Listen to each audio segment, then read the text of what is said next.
There we go. You have to equip leaders not only to be passionate, but you have to equip them to inspire other volunteers and other donors. When we talk about developing leaders, you know what so many people do? They develop somebody to do a task. Okay, I'm going to develop you to teach Sunday school. I'm going to develop you to be an usher. I'm going to develop you to be a greeter. And they call that leadership development.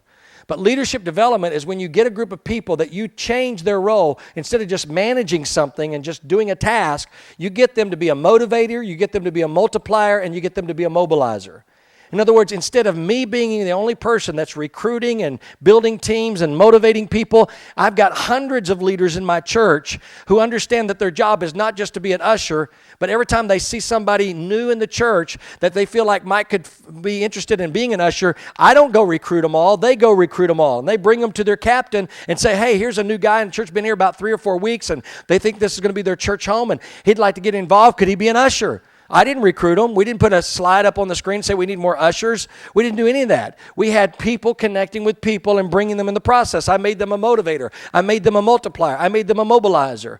Every year we do an annual banquet called You Make the Difference, and every year it increases because each year we pose this challenge to them. This time next year, who will be sitting next to you that you have reproduced yourself in the ministry? Will there be another one just like you because you took the effort to bring somebody under your wing and mentor them? They might be a 16-year-old, they may be a 26-year-old, they may be a 56-year-old. It doesn't matter to us. But when you come to the banquet next year, we don't want you to come and just sit here and say, well, we did another year's worth of ministry. We want you to look beside you and say, this person wasn't involved in ministry a year ago this time, but they are now because I became a motivator, a multiplier, and a mobilizer. I got other people in the ministry. Instead of the pastor doing all the recruiting, instead of staff members doing all the multiplying, I'm releasing that to the body of Christ and getting them engaged in the process because there's not enough me or enough of my staff to fill all these roles and responsibilities that we have in ministry.